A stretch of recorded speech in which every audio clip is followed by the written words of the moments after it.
మిత్రులందరికీ శుభోదయం. నేను మీ హరి. డిఎస్సిలో తెలుగు మెథడాలజీ నుండి చాలా ఇంపార్టెంట్ 60 బిట్లతో మేము ముందుకు రావడం జరిగిందండి. వీడియోలో ఉన్నటువంటి బిట్లు నచ్చితేనే వీడియోనైతే లైక్ చేసుకోండి. చాలామంది మిత్రులు తెలుగు మెథడాలజీ వీడియోలు చేయండి సార్ అని కామెంట్ చేస్తున్నారండి. వాళ్ళ కోసమే ఈ వీడియో తప్పనిసరిగా నచ్చుతుందని అనుకుంటున్నాను. టాపిక్లకు వెళ్ళిపోదామండి. మొదటి బిట్ చూద్దాము. రసానందం పరమావధిగా గల అంశం ఏమిటి? రసానందం పరమావధిగా గల అంశం. ఆన్సర్ ఆప్షన్ 2 పద్యం.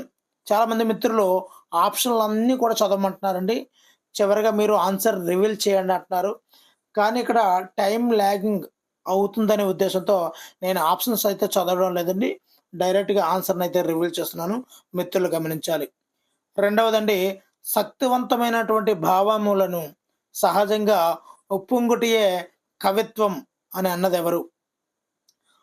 ఆన్సర్ ఆప్షన్ 1 వర్డ్స్వర్త్ అండి. మరి మూడో చూద్దామండి. ఒక పద్యంలో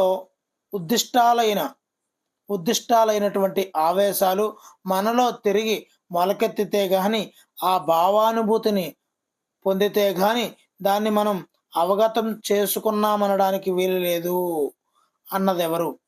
చాలా ఇంపార్టెంట్ అండి. Answer option 1 Murray. నాలుగవదండి, ఎంపిక చేసుకున్న పద్యాన్ని సింగిల్ యూనిట్గా బోధించే పద్ధతిని ఈ విధంగా అంటాం. సింగిల్ యూనిట్గా చెప్పడాన్ని. ఆన్సర్ ఆప్షన్ 2 పూర్ణ పద్ధతి అని చెప్తారండి.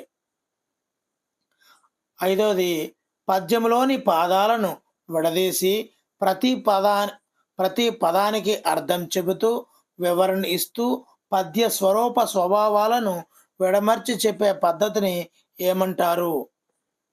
ఆన్సర్ ఆప్షన్ 1 ఖండ పద్ధతి. ఖండాలుగా ముక్కలు చేస్తూ ప్రతి పదానికి అర్థం చెప్తూ దాని యొక్క పద్య స్వరూప స్వభావాలను విడమర్చి చెప్పే పద్ధతిని ఖండ పద్ధతి అంటారు. ఆరవదండి, ఉపాధ్యాయుడు 1-2 సార్లు ఆదర్శపట్నం గావించి కొందరు విద్యార్థుల చేత ప్రకాశపట్నం చేయించడము అనేది. ఆన్సర్ ఆప్షన్ 3 పఠన పద్ధతి అంటారండి. పఠన పద్ధతి. ఏడవదండి, ప్రతి పదార్థాన్ని చదివి అర్థ వివరణ చేయడం అనేది. ప్రతి పదార్థాన్ని చదివి అర్థ వివరణ చేయడం అనేది. ఆన్సర్ ఆప్షన్ 1 ప్రతి పదార్థ పద్ధతి అంటామండి. ఎనిమిదవదండి, తాత్పర్యాన్ని తెలిపి తిరిగి విద్యార్థుల సొంత మాటల్లో చెప్పించే పద్ధతిని ఏమంటారు? ఆన్సర్ ఆప్షన్ 1 సారాంశ పద్ధతి అంటారండి. సారాంశ పద్ధతి. తొమ్మిదవది, ఉపాధ్యాయుడు భావంలోని ప్రతిభ, రసపోషణ, అలంకార వైశిష్ట్యం, పదప్రయోగం మొదలైనవి నిగూఢ అంశాలను తెలియజేస్తూ అందులో లీనమయ్యేటట్లు చేసే పద్ధతిని ఏమంటారు? ఆన్సర్ ఆప్షన్ 1 ప్రశంసా పద్ధతి అంటారండి. ప్రశంసా పద్ధతి. పదవదండి, పాఠ్యాంశాన్ని కేంద్రంగా గ్రహించి అధ్యాపకుడు విద్యార్థుల నుండి సమాధానాలు రాబట్టే పద్ధతిని ఏమంటారు? మరి సమాధానాలు రాబడుతున్నాడు కాబట్టి ఇక్కడ ప్రశ్నలు వేస్తున్నాడు కాబట్టి ప్రశ్నోత్తర పద్ధతి. 11వదండి, పాఠ్యాంశం గూర్చి సూక్ష్మంగా సమగ్రంగా అభిప్రాయ వ్యక్తీకరణ గావించడం ఏమిటి? ఆన్సర్ ఆప్షన్ 3 చర్చా పద్ధతి. 12వదండి, ఉపాధ్యాయుడు బోధకుడుగా ఉండే పద్ధతిని ఏమంటారు? ఆన్సర్ ఆప్షన్ 1 ఉపన్యాస పద్ధతి అంటారండి. ఉపాధ్యాయుడు బోధకుడుగా ఉండే పద్ధతిని ఉపన్యాస పద్ధతి అంటారు. 13వదండి, పాఠ్యాంశానికి సంబంధించి రచయిత పరిచయం, విశేషాలు వివరించడము అనేది. ఆన్సర్ ఆప్షన్ 1 వివరణ పద్ధతి అంటారండి. వివరణ పద్ధతి. 14వది, పాఠశాల ఒక తోట, దానిలో బాలబాలికలు మొక్కలు, ఆ మొక్కలకు నీరందించి పోషకాల తోటమాలే ఉపాధ్యాయుడు పోషించే తోటమాలే ఉపాధ్యాయుడు అనే భావన వీరిది. Answer option 4 Froebel. చాలా కరెక్ట్గా చెప్పాడు కదండి. మరి పిల్లలందరూ కూడా మొక్కలు, పాఠశాల అనేది ఒక తోట, బాలబాలికల మొక్కలు, ఆ మొక్కలన్నిటికీ కూడా నీరందించే, పోషించే తోటమాలే ఉపాధ్యాయుడు అని చక్కగా చెప్పారండి ఫ్రోబెల్ గారు. 15వదండి, కిండర్ గార్డెన్ బోధనా విధానం ఏర్పరిచిన సంవత్సరం ఏది? Answer option 1 1826. 16వదండి, ద ఎడ్యుకేషన్ అండ్ ప్లాన్ గ్రంథ రచయిత ఎవరు? Answer option 4 Froebel. 17వదండి, కిండర్ గార్డెన్ పద్ధతి ఏ వయస్సు పిల్లలకు ఉద్దేశించబడింది? ఆన్సర్ ఆప్షన్ 1 3 నుండి 7 సంవత్సరాల పిల్లలకు కిండర్ గార్డెన్ పద్ధతి ఉద్దేశింపబడిందండి. 18వది, ఏకత్వంలో అనేకత్వములో ఏకత్వం ప్రధానాంశంగా గల పద్ధతి ఏది? ఆన్సర్ ఆప్షన్ 3 కిండర్ గార్డెన్ విధానము. 19వదండి, మాంటిస్సోరీ పద్ధతి ఒక విప్లవాత్మకమైనటువంటి ఆలోచన అనే భావన వీరిది. ఆన్సర్ ఆప్షన్ 4 గిజుబాయ్ బడేకా. 20వదండి, మాంటిస్సోరీ విధానం ఏ వయస్సు వారికి రూపొందించబడింది? ఆన్సర్ ఆప్షన్ 1 3 to 7 అండి. ఇందాక కిండర్ గార్డెన్, ఇది మాంటిస్సోరీ, రెండు కూడా 3 to 7 years ఏనండి. 21వదండి, ఇంద్రియ వికాసం ఈ పద్ధతిలో ఏర్పడుతుంది. ఇంద్రియాల వికాసం అనేది. ఆన్సర్ ఆప్షన్ 1 మాంటిస్సోరీ విధానంలో ఆ పద్ధతిలో ఇంద్రియ వికాసం అనేది ఏర్పడుతుందండి. 22వది, పంచేంద్రియాలకు శిక్షణ ఇచ్చి శిశుగృహం ఉండే పద్ధతి ఏమిటి? ఆన్సర్ ఆప్షన్ 3 మాంటిస్సోరీ పద్ధతి. 23వదండి, దీనిలో అవసరమైన మేరకే ఉపాధ్యాయుని పాత్ర ఉంటుంది. ఆన్సర్ ఆప్షన్ 1 కృత్యాధార పద్ధతి. అందులో అవసరమైన మేరకే ఉపాధ్యాయుని యొక్క పాత్ర ఉంటుంది. 24వదండి, కృత్యాధార పద్ధతిని ప్రవేశపెట్టిన వారు ఎవరు? Answer option 3 Ishwarbhai committee. కృత్యాధార పద్ధతి ఈశ్వరీభాయ్ పటేల్ కమిటీ. 25వదండి, SUPW వృద్ధికై ఏ సంస్థ సహాయం చేసింది? ఆన్సర్ ODA అండి. 26వది, బేసిక్ ఎడ్యుకేషన్ సిస్టమ్ను వృద్ధి చేసింది ఎవరు? ఆన్సర్ ఆప్షన్ 2 వృద్ధి చేసింది కృత్యాధార పద్ధతి. బేసిక్ ఎడ్యుకేషన్ సిస్టమ్ను వృద్ధి చేసింది కృత్యాధార పద్ధతి. 27వది, అందరికీ విద్య రాజ్యాంగంలోని ఈ ఆర్టికల్. ఆన్సర్ ఆప్షన్ 1 45వ ఆర్టికల్లో అందరికీ విద్య గురించి తెలియజేస్తుంది. 28వదండి, వివిధ తరగతులు, వివిధ వయస్సులు గల వారికి బోధన సాగించడం అనేది. ఆన్సర్ ఆప్షన్ 1 బహుళ తరగతి బోధన అంటారండి. 29వది, కృత్యాధార బోధన దీని సహాయంతో కొనసాగుతుంది. కృత్యాధార బోధన. ఆన్సర్ ఆప్షన్ 3 మానిటర్ సహాయంతో కొనసాగుతుంది.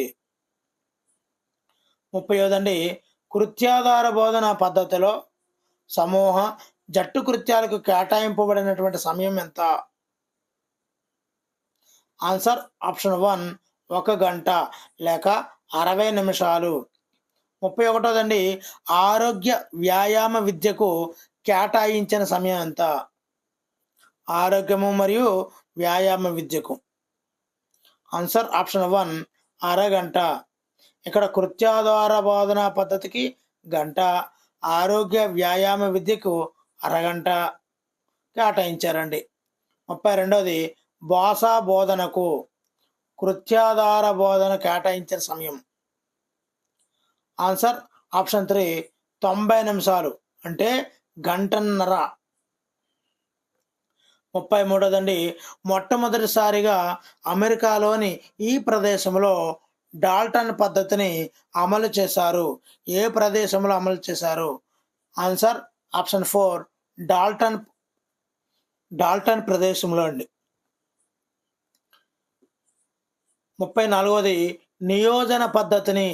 నియోజన పద్ధతి అంటే అసైన్మెంట్ మెథడ్ని రూపొందించిన వారు ఎవరు?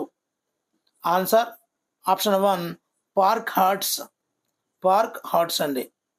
35ది, ఉపవాచకం వ్యాసరచన బోధనలో ఎక్కువగా ఉపయోగపడే పద్ధతి ఏది? ఉపవాచకం వ్యాసరచన బోధనలో ఎక్కువగా ఉపయోగపడే పద్ధతి ఏది? ఆన్సర్ ఆప్షన్ 1 చర్చా పద్ధతి. 36దండి, ఉపాధ్యాయుడు విద్యార్థులకు మార్గదర్శిగా ఉండి పాఠ్యాంశాలను అర్థం చేసుకోవడంలో విద్యార్థుల సందేహాలు తీర్చే పద్ధతిని ఏమంటారు?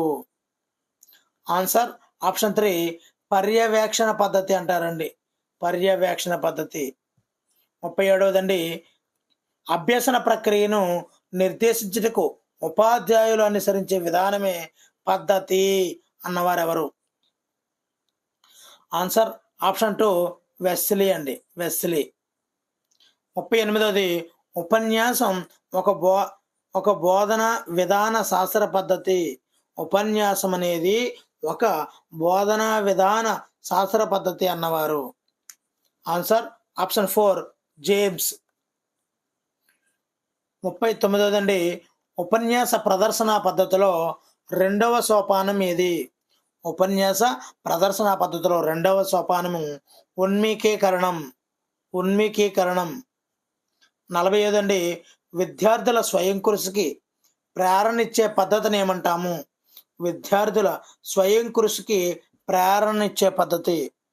ఆన్సర్ ఆప్షన్ 1 సమస్య పద్ధతి. 41దండి, విశ్లేషణ దృక్పథంకు సంబంధించిన సరైన ప్రవచనం ఏమిటి? ఆన్సర్ ఆప్షన్ 3 అనుమానాలకు తావివ్వదు. 42దండి, జట్టు బోధనకు నాంది పలికిన విశ్వవిద్యాలయం ఏది? జట్టు బోధనకండి. ఆన్సర్ ఆప్షన్ 1 హార్వర్డ్ విశ్వవిద్యాలయము జట్టు బోధనకు నాంది పలికింది. 43ది, కొత్త నియమం బోధించుటకు అనువైనది ఏమిటి? ఆన్సర్ ఆప్షన్ 2 ఆగమన దృక్పథం. 44ది, ముహూర్తం నుండి ముహూర్తానికి సాగు దృక్పథాన్ని ఏమంటారు? ఆన్సర్ ఆప్షన్ 1 ఆగమన. ముహూర్తం టు అముహూర్తం ఆగమన, అముహూర్తం టు ముహూర్తం నిగమన. ఇదండి. 45ది, నియోజనం అనగా ఆన్సర్ ఆప్షన్ 2 ఒక వారంలోగా పూర్తి అయ్యే పాఠ్యాంశాలు. ఇక్కడ మనము యాక్చువల్గా అసైన్మెంట్స్ అంటామండి. నియోజనాలు అంటే 1వ నియోజనం 2వ నియోజనం అంటుంటాం. ఒక వారంలోగా పూర్తి అయ్యే పాఠ్యాంశాలను మనం నియోజనం అంటామండి. 46దండి, అభ్యసన ప్రక్రియను నిర్ధారించుటకు ఉపాధ్యాయుడు అనుసరించే విధానమే పద్ధతి అన్నది ఎవరు? ఆన్సర్ ఆప్షన్ 3 వెస్లీ అండి.